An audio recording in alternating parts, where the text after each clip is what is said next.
5월 15일 또 공휴일인데요. 수요 오전 찬양 기도에 나오신 우리 모든 성도님들을 주님의 이름으로 환영하고 축복합니다. 오늘 누가복음 5장 1절부터 11절의 말씀을 통해 복음으로 사는 삶이라는 제목으로 하나님의 말씀에 은혜를 나누기 원합니다. 오늘 본문에서 우리는 갈릴리 바다에서 물고기를 잡기 위해 밤이 새도록 애를 썼지만 아무것도 잡지 못한 베드로를 마주하게 됩니다. 5절 상반절은 시몬이 대답하여 이르되 선생님, 우리들이 밤이 새도록 수고하였으되 잡은 것이 없었다라고 말합니다. 그래서 2절이 설명하는 것처럼 베드로는 지금 밤새도록 수고하고 애썼지만 한 마리의 물고기도 잡지 못한 후에 그물을 씻고 있습니다. 그와 그의 동료들이 애쓴 수고에도 불구하고 아무것도 잡지 못한 빈손의 상태인 것입니다. 물론 우리는 오늘 본문의 말씀만 보면 그들이 물고기를 잡지 못한 것이 그날 하루뿐인지 아니면 며칠째 계속되었는지는 알 수 없습니다. 그러나 분명한 것은 지금 그의 상황은 그가 원하는 대로, 그가 계획했던 대로 되지 않고 있다는 것입니다. 그들은 수고하고 애썼지만 아무것도 얻지 못했습니다. 오늘 본문에서 물고기를 잡지 못하는 것이 업으로서 그의 삶 자체가 실패했다라고 우리는 말할 수 없습니다. 그러나 그럼에도 그의 직업인 어부로서 한계를 마주한 것은 맞습니다. 그는 갈릴리 바다의 베테랑 어부로 언제 그리고 어디를 가면 물고기가 많이 잡힐 것을 잘 알고 있었을 것입니다. 그런데 지금 그의 경험과 그의 기술이 아무런 효과도 내지 못하고 빈손으로 밤이 새도록 수고했고 지금 바닷가에서 그물을 씻고 있는 것입니다. 그렇기 때문에 바로 그 순간에 예수님께서 깊은 데로 가서 그물을 내려라고 말씀하실 때 주님, 제가 그물을 내리겠습니다라고 말할 수 있었던 것입니다. 물론 그때에도 주님께서 베드로의 마음을 이미 만드셨기 때문에 베드로는 그 주님의 말씀에 반응할 수 있었던 것은 맞습니다. 그러나 그럼에도 베드로가 자신의 경험과 기술로 뭔가를 할 수 없는 그 한계의 상황은 주님의 말씀이 들어올 자리를 만든 것은 맞습니다. 이처럼 아직 예수 믿지 않는 우리가 사랑하는 이들이나 예수 믿고 살아가는 우리나 우리의 삶 가운데 우리의 힘으로 뭔가를 할 수 없는 그 순간은, 때로는 우리 실패하게 하는 그 순간은 우리를 두렵게 하고 우리를 염려하게 하는 것이 분명히 맞지만 우리는 그때를 통해 주님께 오게 하는 순간도 맞다라는 것입니다. 물론 고난의 순간 가운데 모든 사람이 주께 찾아오는 것도 아니고 주께 찾아올 수도 없습니다. 그러나 그럼에도 그때를 통해 주님께 나오는 이들이 많은 것은 사실입니다. 중요한 것은 우리 삶에 찾아온 고난 그 자체가 아니라 그 고난을 통해 우리가 주님께 나아오느냐 나오지 않느냐라는 것입니다. 물론 오늘의 본문을 통해 우리가 알 수 있는 것은 우리가 주님을 찾아가는 것이 아니라 주님이 우리를 찾아오신 것입니다. 예수님은 언제나 우리 곁에 오시지만 우리가 반응하지 않을 뿐입니다. 그렇기 때문에 우리의 삶에 우리의 힘을 할 수 없는 한계의 상황, 실패의 상황, 고난의 상황은 그 자체가 우리에게 축복은 아니지만 이를 통해 하나님께 오게 된다라면, 그리고 이를 통해 주님을 만나게 된다라면 그 순간은 축복의 시간이라는 것입니다. 우리는 오늘 말씀을 통해 마주하고 싶지 않은 그 실패의 순간, 그 한계의 순간을 통해 예수 그리스도를 만나는 가장 복되는 것을 경험했던 베드로처럼 우리 역시 그 은혜를 누릴 뿐 아니라 아직도 예수 그리스도를 알지 못하는 이들도 그 은혜를 누리도록 기도하는, 그리고 기도하며 나아가는 그 은혜가 있기를 간절히 소원합니다. 밤이 새도록 한 수고에도 불구하고 물고기를 잡지 못한 베드로를 주님이 찾아오십니다. 3절은 예수께서 배에 오르시니 그 배는 시몬의 배라고 말합니다. 예수님은 그 시몬의 배에 오르셔서 무리를 가르치십니다. 어떤 내용으로 가르치셨는지 알 수 없지만 성경이 기록하는 것처럼 주님은 시몬 베드로의 배에 올라가셔서 그 무리를 바라보시고 그들을 말씀으로 가르치십니다. 그리고 난 후에 4절의 말씀을 보면 말씀을 마치시고 시몬에게 이르시되 깊은 데로 가서 그물을 내려 물고기를 잡으라고 말씀하십니다. 주님은 지금 베드로와 그의 동료들이 밤새 한 수고도 알고 계시고 그 수고에도 불구하고 아무것도 잡지 못한 상황도 알고 계십니다. 그런데 우리가 주목할 것은 지금 주님이 게네사렛 호숫가 갈릴리 바다에 오셔서 그 시몬 베드로의 배에 오르신 것이 우연이 아니라는 것입니다. 누가는 분명하게 기록하고 있습니다. 그곳에 무리가 있었고 어부들이 있었지만 누가는 분명하게 주님이 베드로에게 말씀하셨다라고 기록하고 있습니다. 주님께서 이곳에 계신 이유는 베드로를 만나시고 베드로에게 말씀하시기 위해 지금 이곳에 계신 것입니다. 주님은 오늘 본문의 현장에서도 베드로뿐 아니라 많은 사람들을 만나셨습니다. 말씀드린 것처럼 주님은 무리를 향해 말씀하셨습니다. 그리고 베드로 옆에 많은 동료들도 있었습니다. 그러나 그럼에도 주님의 관심은 지금 주님의 제자로 부르실 베드로에게 있다라는 것입니다. 무리에는 이름이 나오지 않습니다. 그 베드로의 동료 어부들의 이름도 나오지 않습니다. 물론 그들 중에 야고보와 요한의 이름은 나옵니다. 그러나 이들의 이름이 나온 것은 우리가 잘 아는 것처럼 그들 역시 주님께서 주님의 제자로 부르실 제자들이기 때문에 야고보와 요한의 이름이 나오는 것입니다. 그런데 우리는 오늘 본문뿐 아니라 오늘 말씀을 통해 복음서를 통해 주님께서 그 한 사람을 부르기 위해 찾아가신 장면을 여러 곳에서 목격하게 됩니다. 우리가 잘 알고 있는 사마리아 수가성 여인을 우리는 알 수 있습니다. 요한복음 4장 3절과 4절은 유대를 떠나서 다시 갈릴리로 가실새 사마리아를 통과하여야 하겠는지라. 우리가 많이 들었던 것처럼 유대인들은 사마리아를 통과해서 가지 않습니다. 그러나 주님이 사마리아를 통과해서 가신 단 한 가지 이유는 그곳에 있는 사마리아 성의 수가성의 여인을 만나기 위해서였습니다. 또 우리는 삭개오도 잘 알고 있지 않습니까? 누가복음 19장 5절에서 이렇게 말합니다. 예수께서 그곳에 이르러 쳐다보시고 이르시되 삭개오야 속히 내려오라. 내가 오늘 내 집에 유하여야 하겠다. 주님은 여리고로 들어가는 길에 수많은 사람들이 둘러싸여 있었습니다. 그러나 주님은 그 수많은 무리들 중에 아니라 바로 나무 위에 있었던 삭개오 이름을 부르시고 삭개오의 집에 거할 것이다라고 말씀합니다.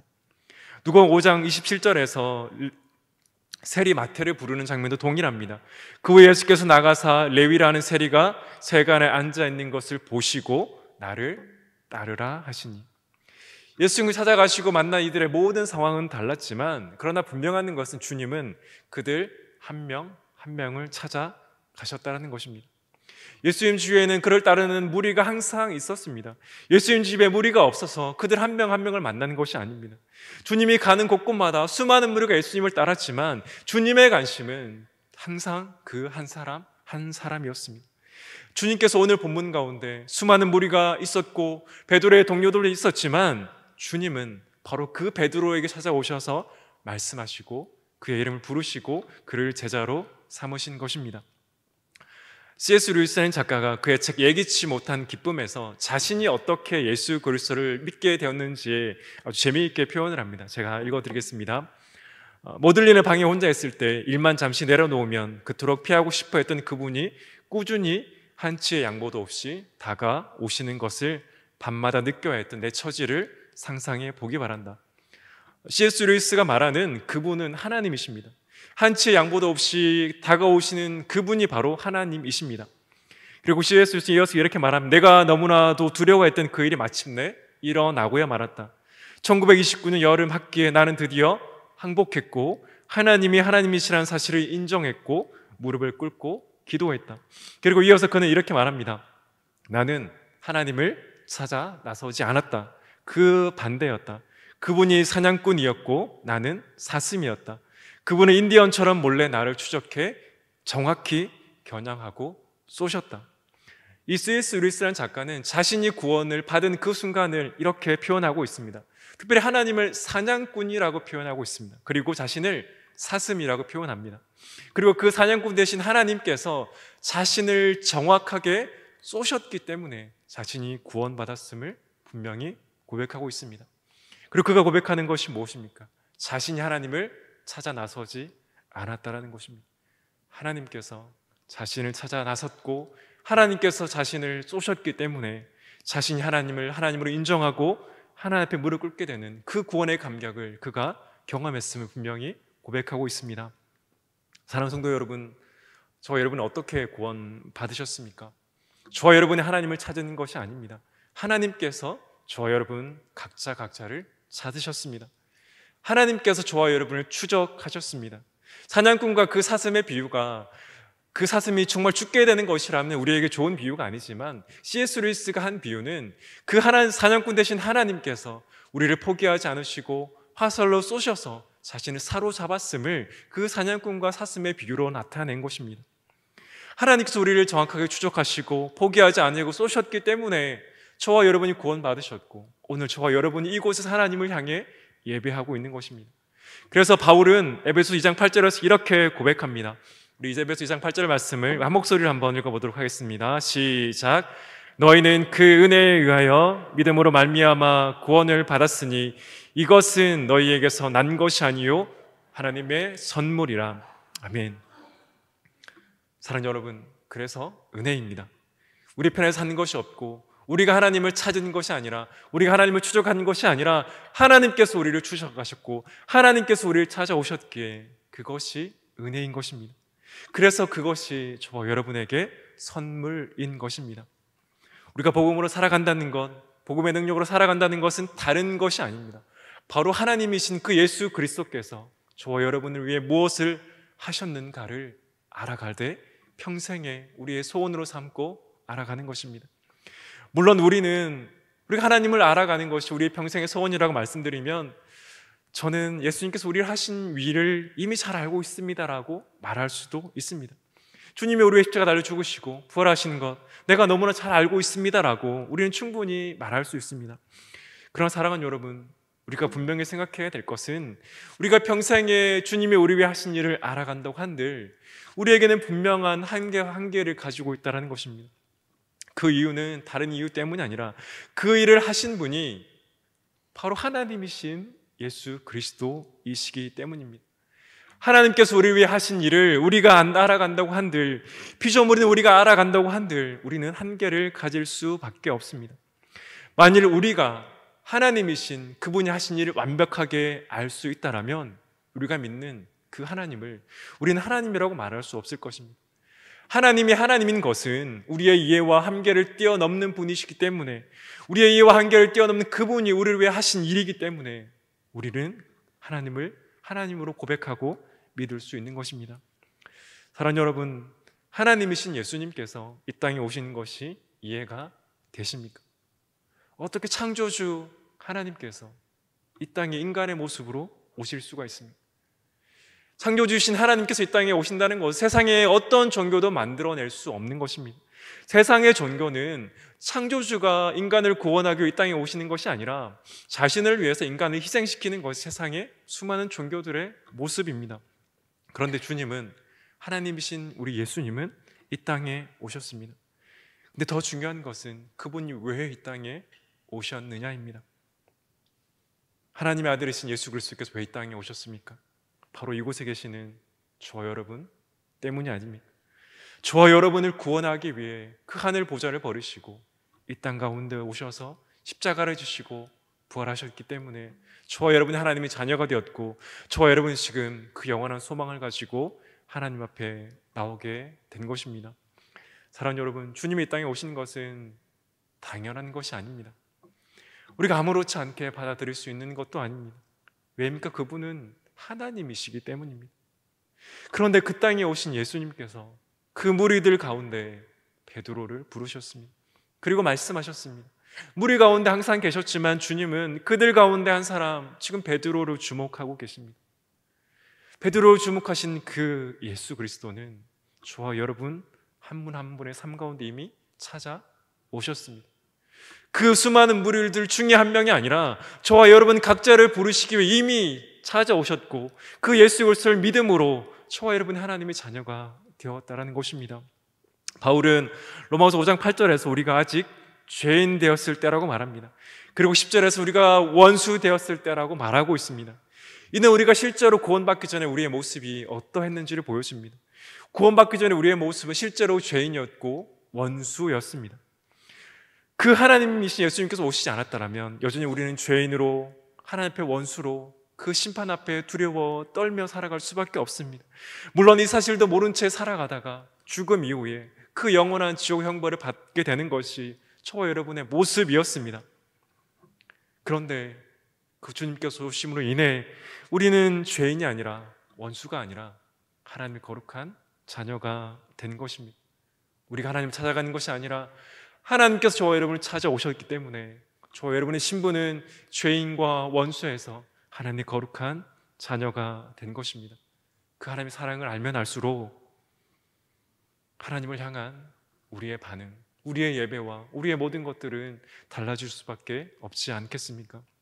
베드로가 예수님께서 깊은 데로 가서 그물을 내고 고기를 잡으라는 그 말씀에 순종해서 모든 것을 버리고 예수님을 따르게 된 것은 그가 예수님을 인격적으로 경험했고 만났기 때문입니다.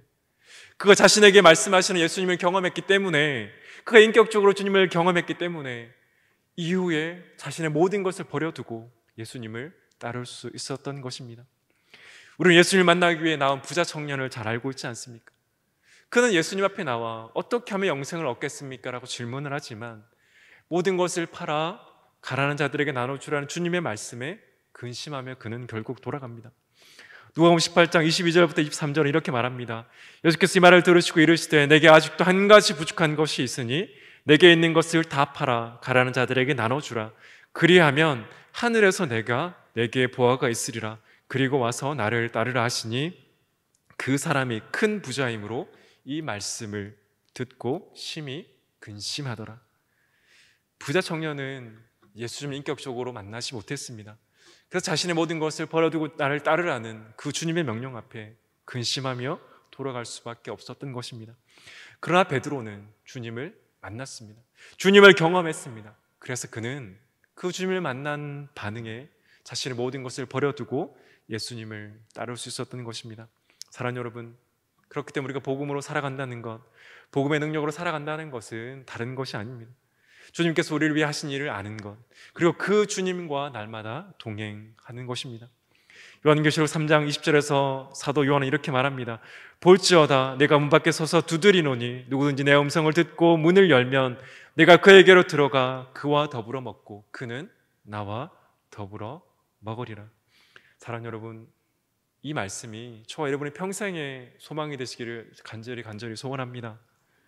우리 주님은 날마다 저와 여러분의 문을 두드리십니다. 우리의 문을 강제로 열 수 있지만 주님은 강제로 여시지 않습니다. 인격적인 분이시기 때문에 저와 여러분이 그 문을 열기를 기다리십니다. 그리고 우리가 그 문을 열 때 우리는 주님과 함께 더불어 먹고 그는 나와 더불어 먹는 그 유익을 누리게 될 것입니다.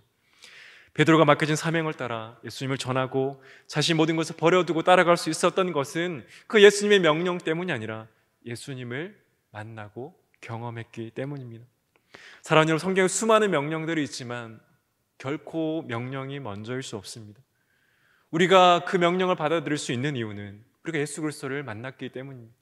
성경에 수많은 명령들이 있지만 우리가 그 명령들을 지킬 수 있는 이유는 우리가 이미 주님을 경험했고 주님을 만났기 때문에 그 명령이 우리 가운데 순종할 수 있는 은혜가 우리 가운데 있는 것입니다. 그래서 우리의 평생의 소원은 주님을 알아가기에 열심을 내야 하는 것입니다. 이미 평생에 주님을 알아가기에 열심을 내신 우리 믿음의 선배들인 줄 압니다. 그러나 우리가 이것을 포기하지 말아야 될 것은 주님께서는 우리가 주님께 가는 그 순간까지 그 주님을 알아가기에 열심을 내라고 우리에게 명령하셨기 때문입니다. 에베소 3장 16절부터 19절에서 사도 바울은 이렇게 고백합니다. 그의 영광의 풍성함을 따라 그의 성령으로 말미암아 너희 속사람을 강건하게 하시오며 믿음으로 말미암아 그리스도께서 너희 마음에 계시게 하시옵고 너희가 사랑 가운데서 뿌리가 박히고 터가 굳어져서 능히 모든 성도와 함께 지식에 넘치는 그리스도의 사랑을 알고 그 너비와 길이와 높이와 깊이가 어떠함을 깨달아 하나님의 모든 충만하신 것으로 너희에게 충만하게 하시기를 구하노라. 사랑하는 여러분, 이 바울의 간절한 기도의 소원이 저와 여러분의 기도와 소원이 되기를 간절히 소원합니다. 그 사랑 가운데 뿌리가 박히고 그 터가 굳어져서 능히 모든 성도와 함께 지식이 넘치는 그리스도의 사랑을 아는 것은 우리의 일시적으로 해야 될 것이 아니라 하나님 우리를 부르시는 그 순간까지, 하나님 우리를 그 하나님의 나라에 부르시는 그 순간까지 우리가 열심을 내야 되는 것입니다. 그래서 그 너비와 길이와 높이가 깊이가 어떠함을 깨닫는 것이 저와 여러분의 평생의 소원이 되어야 하는 것입니다. 사랑하는 여러분, 정말 이 은혜가 저와 여러분 삶 가운데 있기를 간절히 소원합니다. 하나님이신 그 예수 그리스도께서 우리를 위해 하신 일은 평생에 알아가도 아주 조금밖에 알 수 없는 우리의 한계를 가지고 있는 그 사랑입니다. 그러나 그것을 알아가면 알아갈수록 우리 하나님을 향한 감사와 하나님을 향한 예배와 하나님께 드림이 기쁨과 감사와 소망 가운데 나아가게 될 것입니다. 베드로가 주님을 만났을 때 자신의 모든 것을 버려두고 주님을 따를 수 있었던 것처럼 삭개오가 주님을 만났을 때 자신의 모든 것을 팔아서 가난한 자들에게 준다라는 고백처럼 우리가 주님을 만나게 되면, 우리가 주님을 경험하게 되면 누가 시키지 않아도, 누가 명령하지 않아도 그 기쁨과 감사함 가운데 주님의 나라와 영광을 위해 살아가게 될 것입니다. 정말 지금까지도 그렇게 살아오셨지만 앞으로의 삶도 주님이 우리를 부르실 그 순간까지도 정말 우리를 향한 그 주님의 놀라운 사랑의 깊이와 넓이가 더욱더 깊어지시는 우리 모든 성도님 되시기를 예수 그리스도의 이름으로 간절히 축원합니다. 그런데 우리가 오늘 말씀을 통해 한 가지 더 나누기를 원하는 것은, 우리가 예수님을 믿지 않는 자들을 말씀의 자리에 초대해야 하는가입니다. 우리는 6월 1일과 6월 2일 라이프 투게더를 기억하며 기도하고 있습니다. 우리가 살펴본 것처럼 오늘 말씀은 예수님께서 베드로를 자신의 제자로 부르시는 장면입니다. 베드로는 주님의 말씀에 순종했고, 그리고 순종했을 때 그는 2배의 물고기가 가득하고 그물이 찢어질 것 같은 이적을 경험하게 됩니다. 그러나 우리가 베드로의 부르심을 기억할 때 우리가 잊지 말아야 될 것은, 베드로는 이적을 먼저 경험한 것이 아니라 그에게 말씀하시는 예수님을 먼저 경험했다는 것입니다. 우리는 여전히 이런 말을 많이 들을 때가 있습니다. 하나님께서 나에게 이적을 베풀어 주시면 하나님을 믿겠습니다. 예수님을 믿겠습니다. 물론 하나님을 믿지 않는 이들은 충분히 할 수 있는 말이고 소원이고 고백이라고 생각합니다. 그리고 실제로 그의 삶 가운데 베푼 이적을 통해 주님께 돌아온 일도 많이 있습니다. 그러나 반면에 동시에 안타까운 것은, 이적을 경험했지만 여전히 하나님을 믿지 않고 여전히 자신을 믿으며 살아간 이들도 많다라는 것입니다. 오늘 본문에서 잡은 물고기가 많아 2배가 잠기게 되고 그물이 찢어진 것 같은 상황 가운데 그 이적을 경험한 이들은 베드로뿐만이 아닙니다. 그들 중에는 야고보와 요한도 있었지만 그들 외에 다른 동료들도 있었습니다. 그리고 그 동료들뿐 아니라 그 모든 사건을 바라보았던 수많은 무리도 있었습니다. 그러나 그들 중에 예수님을 믿은 이들은 베드로와 야고보와 요한, 이 셋밖에 없습니다. 예수님께서 오병이어의 기적을 베풀어 주셨을 때 사람들이 보인 반응은 무엇입니까? 그들은 주님을 왕으로 세우려고 했습니다. 그런데 그들이 주님을 왕으로 세우려고 했던 이유는 정말 주님을 왕으로 인정해서가 아니라 주님께서 그들에게 먹을 것을 주셨기 때문에, 예수님을 왕으로 삼으면 그들이 평생에 먹을 것이 걱정이 없을 거라는 생각 때문이었습니다. 그때 주님의 반응은 그들을 떠나서 그리고 말씀하시는 것이었습니다. 자신을 생명의 떡으로 그들에게 말씀하셨습니다. 사랑하는 여러분, 주님은, 그리고 하나님은 지금도 이적을 베푸실 수 있고 여전히 베푸시고 계십니다. 그러나 그럼에도 이 이적이 하나님의 말씀보다 앞설 수는 없습니다. 오늘 본문이나 오늘 살아가는 우리나 하나님의 말씀이 먼저입니다. 이적이 하나님의 말씀을 방해했다라면 우리 주님께서도 그 이적의 현장을 떠났고 곧 말씀으로 그들에게 다시 찾아오셨습니다. 그렇다면 오늘도 다르지 않습니다. 사랑하는 여러분, 우리가 외태신자를 작정하고 그들을 위해 기도하고 이곳에 초대합니까? 수십 년 동안 돌아오지 않는 우리의 가족들도 있고 우리의 이웃도 있고 우리의 친구들도 있습니다. 그러나 그럼에도 우리가 그들을 위해 기도하고 이곳에 초대하기 위해 애쓰고 있는 이유는 다른 이유가 아닙니다. 그들이 말씀을 들어야 하기 때문입니다. 이적이 먼저가 아니라 말씀이 먼저입니다. 말씀이 들을 때, 그 말씀을 통해 하나님께서 역사하실 때 그들이 구원받기 때문에 우리가 이곳에 그들을 초대하고 그들을 위해서 간절히 기도하는 것입니다. 그러나 우리의 힘을 알 수 없기에 우리가 날마다 모여서 예배 때마다 새벽 때마다 함께 기도하는 이유는 우리의 힘을 알 수 없기에 우리가 간절히 기도할 뿐입니다. 사랑하는 여러분, 그러나 우리가 기도하지 않으면, 그리고 그들의 말씀을 들었지 않으면 우리 구주 되신 예수님을 만나지 못하기 때문에 우리가 그들을 위해 기도하고 그들을 이곳에 초청할 따름입니다. 바울은 고린도전서 1장 21절에서 이렇게 말합니다. 하나님의 지혜에 있어서는 이 세상이 자기 지혜로 하나님을 알지 못하므로 하나님께서 전도에 미라는 것으로 믿는 자들을 구원하시기를 기뻐하셨도다. 주님은 지금도 세상이 보기에 미련한 그 전도에 미련한 것으로 한 명 한 명을 구원하십니다. 세상의 지혜로 알지 못하는 것은 세상의 지혜로 하나님을 알 수 없고 하나님을 만날 수 없기 때문입니다. 그래서 우리가 기도할 수밖에 없고 우리가 기도해야 하는 것입니다. 작정한 대신자들을 위해 계속해서 우리가 기도하고 있습니다. 그들이 이곳에 올 수도 있고 오지 못할 수도 있습니다. 그러나 우리가 기도하는 것은 그들의 마음을 바꾸고 그들의 말씀을 듣게 하는 능력이 우리에게 없기 때문입니다. 베드로가 주님을 만날 때 그가 변화되었던 것처럼, 삭개오가 주님을 만날 때 그가 변화되었던 것처럼 그들이 주님을 만날 때 그들 역시 변화될 것입니다. 그러나 우리가 할 것은 기도이기에 마음을 모아 기도해왔고 앞으로도 기도하고 그들의 영혼의 구원을 위해 우리가 기도할 것입니다. 우리도 전도에 미련한 것으로 주님을 만났습니다.